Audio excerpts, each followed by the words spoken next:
In January 2015, a group of New Zealand film students were recording outside their school at Auckland's Parnell railway station. The footage you're seeing now was recorded by a student named Chris Muir.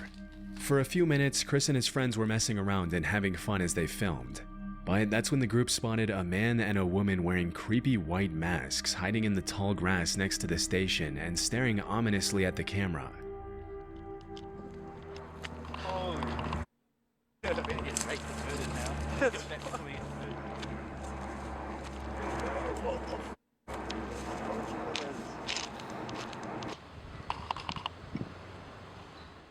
As it was later revealed, Chris and his buddies first thought that the masked people were probably pranksters from the school trying to creep them out, which is why they can be heard laughing throughout the footage.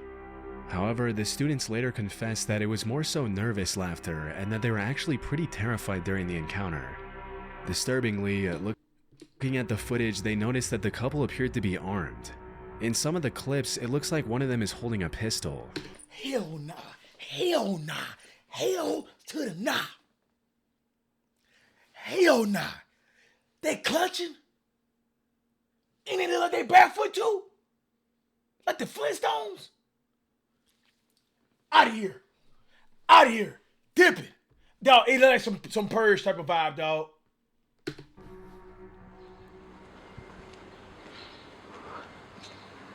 Oh.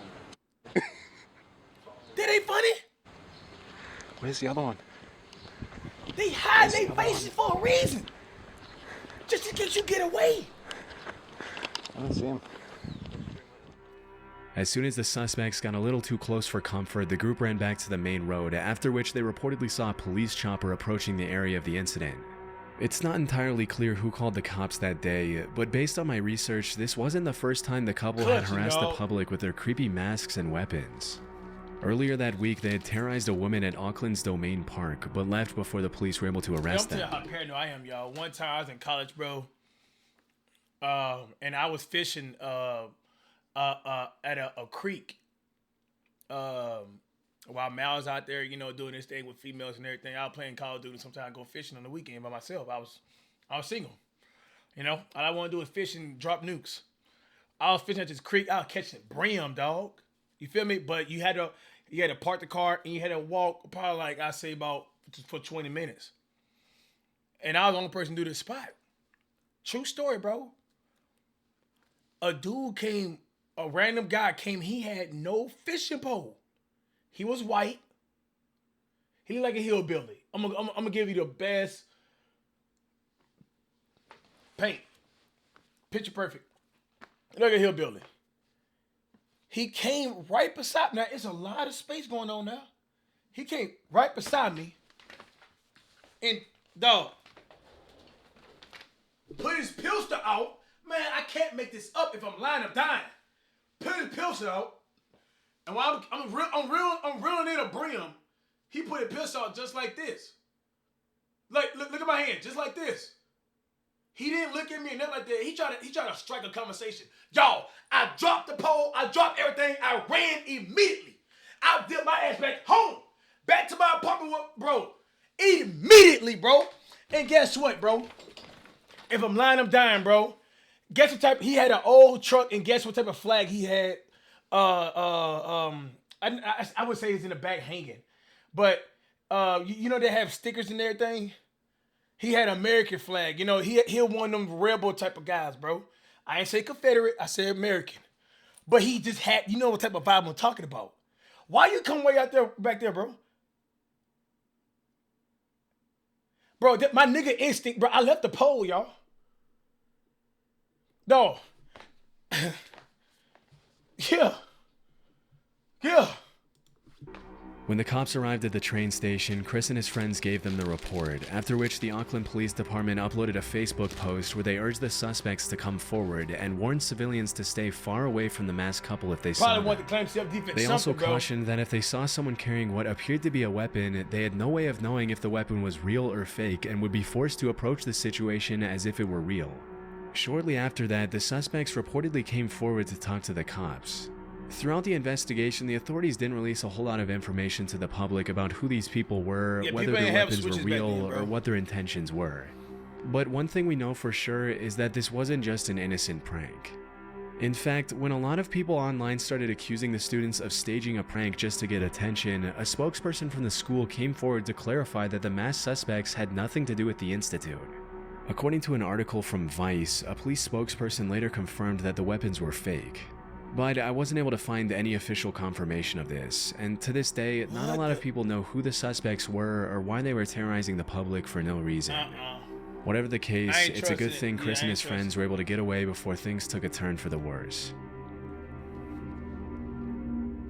Near the base of Mount Fuji in Japan lies a forest that's known among the locals as the Sea of Trees. Interestingly, the entire forest grew out of a 30 square kilometer patch of hardened lava that was laid down by the last major eruption of Mount Fuji. A little more disturbingly though, over the years the Sea of Trees has become known as a place where people go to take their own lives. And if you venture far enough into the forest, it's not uncommon at all to find a body. Near the entrance of the forest, a sign written in Japanese. I would never go here. Why people do this? Yeah, this is where Logan Paul went, right? Bro, I would never go here. Like, I wouldn't want no spirit following me back. Even though I'm not suicidal, I wouldn't want to go there to harness that energy, bro. I'm a big person of energy, bro. You know what I'm talking about, bro? You don't want them to follow you home. You don't want to even have be in that energy spectrum, bro. You know? Yo, it's good, fly guy. Reads, quietly think once more about your parents, siblings, and children. Please don't suffer alone and first reach out. Like, y'all, it's a reason why this forest got so many people going in here taking their lives. Y'all think it's just it's the exact same type of vibe as it is at your house? Nah, bro. It's energy, bro. If I'm being honest, bro, it's demonic type of energy over there, bro. It gotta be. Is it what it is? July 2017, urban explorer and YouTuber Burbax ventured into the forest to see what he'd find, walking his viewers through his entire journey into the Sea of Trees. But even though the video starts out tame enough, just a few minutes into his exploration, the uploader comes across an abandoned bike, and that's when things get a little disturbing. I'm only a few meters away from the road right now, but I've already found an abandoned bike. It's actually a pretty nice bike. Let's take a look at it.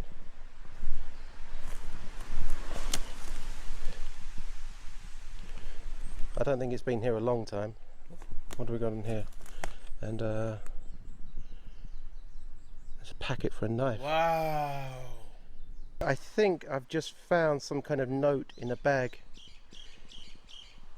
It says 1211. I can't quite make out. I think this is somebody's name just here. And I'm not sure what this means. On top of the bike, Burbax finds an empty piece of packaging for a kitchen knife, and a few minutes later, he comes across a note written on a plastic bag. The note translates to 1211 verified, Fuji Yoshida Police Station verified, meaning it's likely evidence of someone who abandoned their stuff to take their own life in the forest, confirmed by the local police station. It's incredibly haunting to think how many lives have been lost in that forest over the years, and even more. It come out of ignorance. Do people in China believe in afterlife? Do they believe in God? I just have to ask. Like, it's not me coming out like trying to make any type of joke, but I really want to ask. No? Yeah. Japan? Yeah, they do? Okay.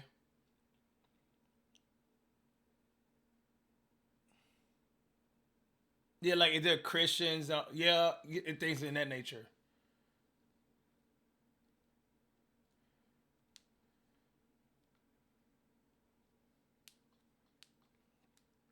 Okay.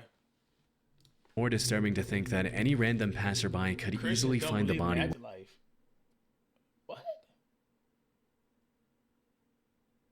While exploring the terrain. Over the years, the Japanese government has implemented several measures, such as placing security cameras near the entrance to track those who walk inside, as well as training volunteers to talk to the visitors who are thinking of taking their lives. Still, this hasn't stopped people from following through with it, and the fact that the media has really played a big part in sensationalizing the forest in recent years hasn't helped either. In early 2023, a man named David Meredith was taking his usual evening stroll through his neighborhood in Red Deer, Canada, when he suddenly saw a bull moose eating next to a tree. Hoping to catch a better glimpse, he hid behind the tree to watch. And that's when the moose turned around and started charging at him.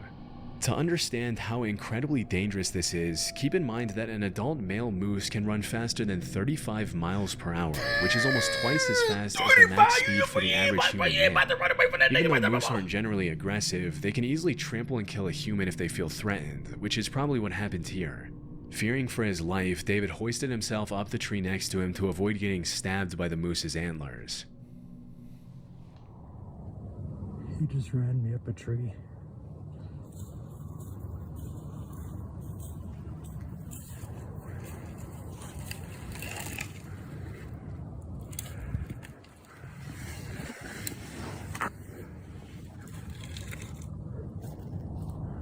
Bro, these things are As soon as he was out of the huge. moose's reach, he started recording. For about 30 seconds, the moose just stares at David, and you can hear the uploader's nervous breathing as he waits for the moose to leave. But shortly after, the moose starts charging back and forth with its head down, which is a clear sign that it's stressed and would probably trample David if he were to come down or fall from the tree.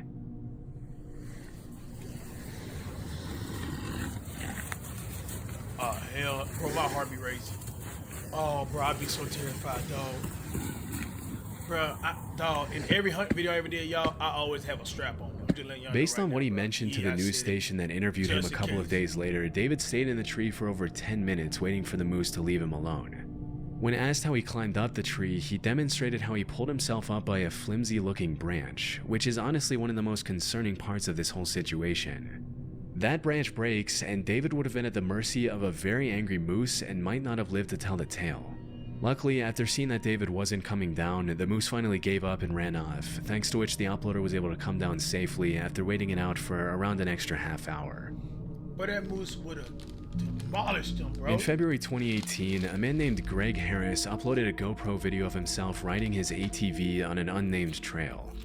For the first few seconds, the footage shows pretty much exactly what you'd expect from this kind of upload. But in the blink of an eye, something extremely disturbing interrupts Greg's ATV ride.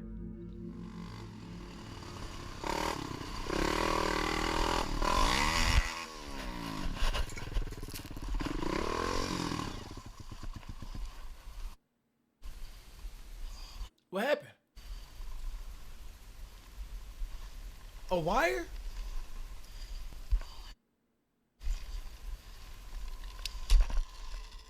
If you didn't catch it, someone had set up a metal wire between the two trees, which got Bro, that could have killed him.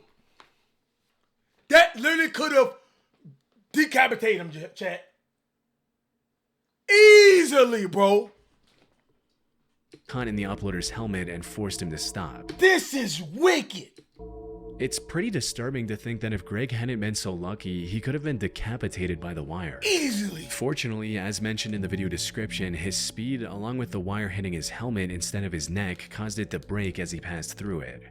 It might seem shocking that anyone would even think of doing something as incredibly evil as setting up a lethal booby trap in the middle of an ATV trail. But so sadly, evil, it's actually bro. pretty common in the dirt bike and ATV community.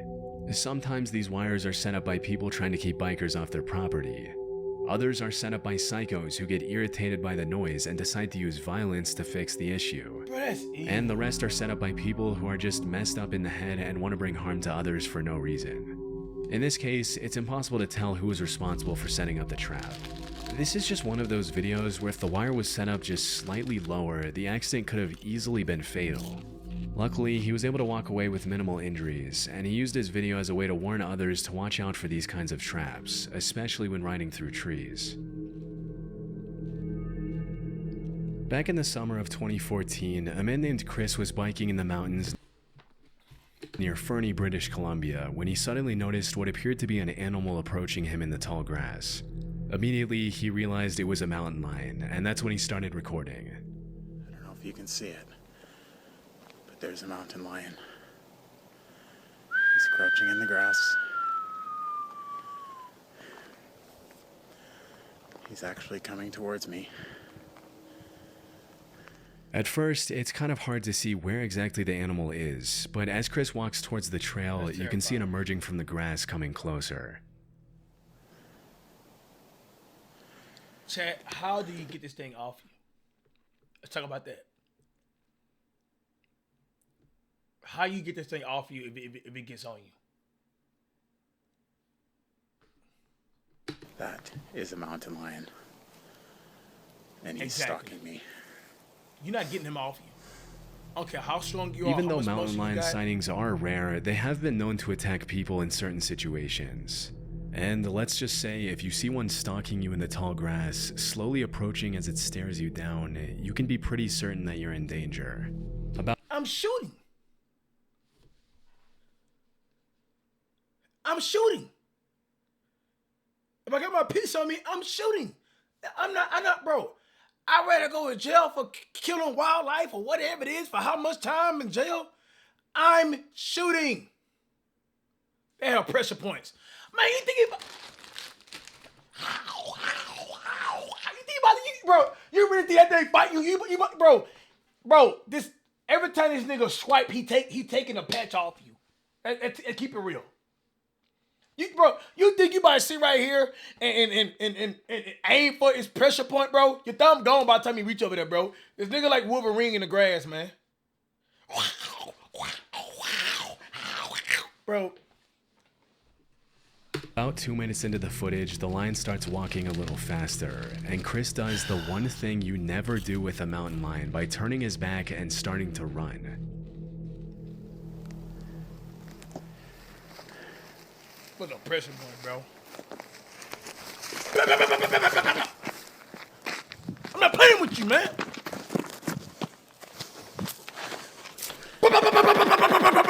Hey, Mr. Mountain Lion. Man, I'm not talking to you. How are bro. you doing? He's Nice cooked. to see you.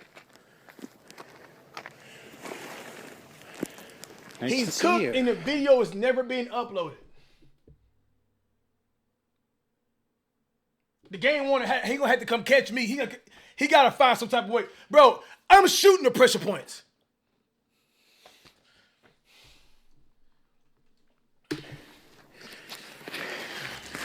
I am much bigger than you.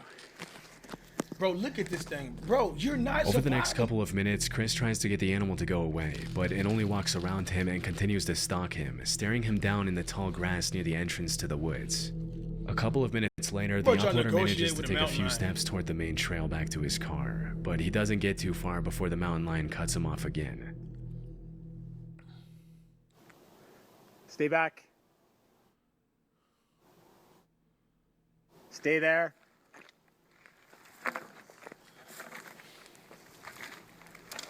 Man, chat, press 1 if you got a weapon right now, armed weapon. You're letting it loose right there, bro. Press 2, or you gonna wait until they attack you. Let's see this. Come on.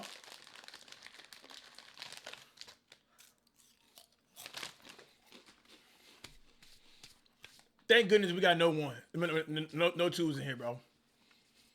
Cause guess what? No reason why no one's spamming 2. Cause anybody who's spamming 2 would have already been dead. That's why all the ones in here. Facts.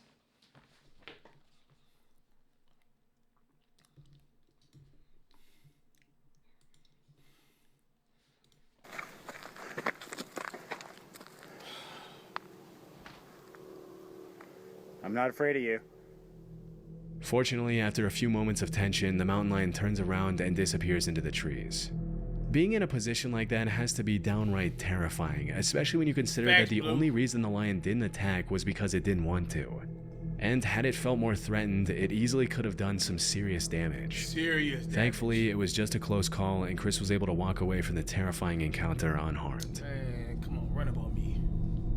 I'm telling you. In March 2019, a 5-year-old girl from Fairlawn, New Jersey was playing good, with her Jam friends Kid? near Think a of creek in a OKZ. wooded What's area up? behind their home right off Route 208. This was an area the family knew very well, as they'd been living there for 13 years, and the girl's father, Dave Carota, and his wife felt completely... Remember, I can't focus right now, bro. Bro, an uppercut on a mountain lion, bro. Bro, this thing be chasing goats and deer, bro. You know how many times they done kick this thing in the face? He got, bro. He don't go to the grocery store like us, bro, to go get meat.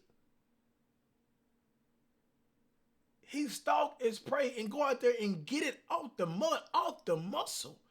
And you think the boy just giving up their life like that? No. The boy got stripes. He got war wounds, bro. Uppercut? Nigga, he taking the whole arm and with that with you, bro.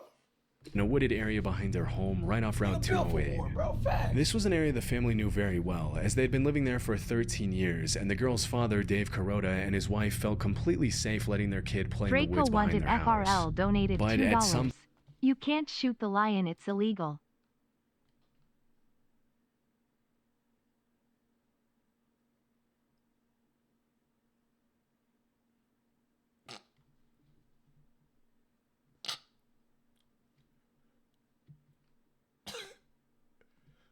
Look like I caught me a case. I mean, like, yo, you're dead. Like, no, I think we all catching the case, dog. Like, bro. At one point during that particular afternoon, the girl came across a pile of clothing in the woods, after which she immediately ran back to tell her dad what she had found. Strangely, the clothes appeared to have been cut off a person's body, and there were suspicious red stains all over the tattered, shredded outfit. After confirming the bundle consisted only of women's clothing, Dave called the Bergen County Sheriff's Office and reported the incident, feeling like it was just too out of the ordinary for a random pile of cut-up clothes to appear near the entrance of the woods so close to his home. Even though this was the first time their daughter saw the clothes, it appeared they had been in the woods for several months, which explains some of the excessive wear and tear, but not the suspicious cuts and stains all over the outfit. Immediately, Fairlawn police started asking the public if they could identify the clothes, hoping that it was just a prank rather than something more sinister. Unfortunately, nobody came forward, and until the clothes can be linked to some sort of crime or to a victim, they can't be accepted for testing by the police department. What? To this day, the cops from the Fairlawn Police Department accepted for testing by the police. Clothes can be linked to some sort of crime or to a victim, they can't be accepted for testing by the police. How about closed case, Mr. How about the cases that been cold? What if that would have hit? You can't. Is that really how it works, bro? Is that crazy? That's wow, bro. Police Department. To this day, the cops from the Fairlawn Police Department haven't been able to match the clothing to anyone in particular. And at this point, all we can do is hope that whoever those clothes belonged to did not come to the harrowing fate that the dark reddish stains imply. That's a crazy video, bro.